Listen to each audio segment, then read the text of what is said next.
story for you that is just truly inspirational, and it just really shows the true measures that our American soldiers sometimes they do give the ultimate sacrifice, and we thank them and we should honor them every day. But I want to introduce you to one soldier who gave the ultimate sacrifice but continues to save lives even after his death. I want you to take a look here, because so many times we don't get to hear about our fallen soldiers and the amount of sacrifice that they have done for us in this country and the safety of our families.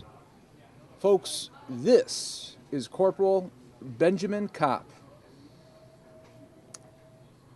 After Benjamin Kopp saved 3 lives on the battlefield in Afghanistan, he saved or improved 60 more when doctors couldn't revive him from a devastating war injury. It's all because of an idea he settled on before he joined the U.S. Army at the age of 18 to become an organ donor. The United Network for Organ Sharing recently dedicated a memorial to fallen troops who have donated their organs. Like Kopp and Kopp's mother, Jill Stephenson, has made it her life's work to raise awareness about the impact that organ donations can make. See, Kopp was only 21 when a gunfight led to a shot in the leg and eventual brain death, allowing him to donate the rest of his organs as well as his bones and tissues. It's Ben's spirit that helps me stay in a calm and graceful state that allows me to really honor him, Stephenson, who lives in St. Petersburg, Florida, told Fox News. Stephenson raised Kopp as a single mother, and her grandfather was a World War II veteran with a Purple Heart. He served as Kopp's primary father figure. Now, as early as age 7, Kopp would ask his great-grandfather about the war memorabilia and hammer him with questions about his service. Sorry, I'm getting a little choked up here just reading this here. Ben wanted to grow up just like him, and he would state this often, Stephenson said. My grandfather would say, that's never okay. You should never do something just because someone else does. And when the time is right, you'll know what you're meant to be.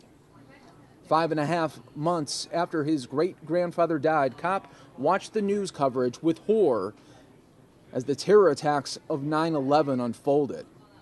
To Ben, 9/11 was a true mockery of his great-grandfather's service to America.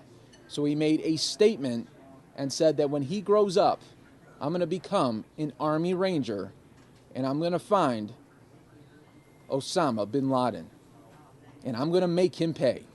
He was 13 when he made that declaration. Even before joining the military right out of high school, Kopp knew the importance of organ donation, Stephenson said. When Stephenson was just 15, her 11-year-old brother was hit by a driver and killed, but he donated his kidneys. Kopp grew up knowing his uncle's story, so he never questioned whether he would become an organ donor, Stephenson said. In the face of previous losses, Stephenson said some friends questioned her willingness to let her only son put his life on the line by joining the military. There were a number of people who asked me why I didn't stop him, with him being my only child, and I said, that's between him and God, and not me. And it wasn't my place to get in the way of that, Stephenson said. Not to mention, Kopp told her that if she didn't sign the papers to let him join, he'd sign them himself.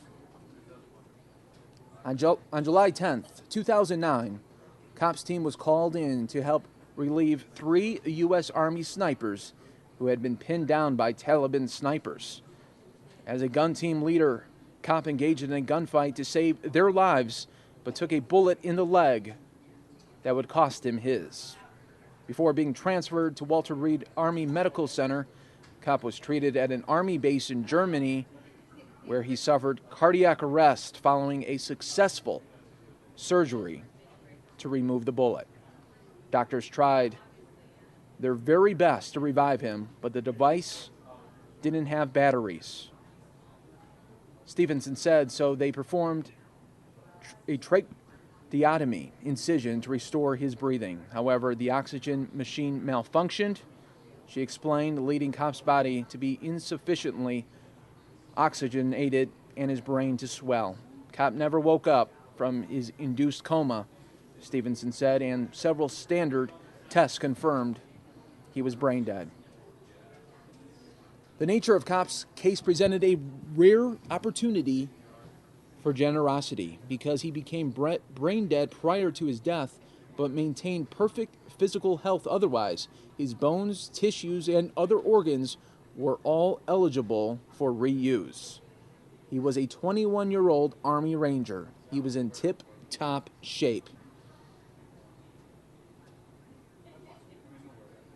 When I meet people, I put their hand on my heart and say, "Meet Corporal Ben Kopp." And usually, if I don't get tears at least 20% of the time, I'm not doing my job. That was from a lady who received organ donations at the age of 64. She said, "It's a wonderful gift that Jill and Ben gave me." Sir, we thank you for your dedicated service to America. Corporal Benjamin Kopp, you are an American hero. It's stories like that that really give you strength and really get you excited about our great nation, because there are so many Americans like Corporal Benjamin Kopp doing their very best every day. And sadly, for him and so many other of our soldiers, they give the ultimate sacrifice to us. And for Kopp, he continued giving, helping 60 other people, lives being saved. It's amazing. We thank his family. We'll think about his friends and family as they always remember their loved one. And we will thank him every day, because we know we live in the greatest country in this world, all because Corporal Benjamin Kopp and so many others like him. Thank you.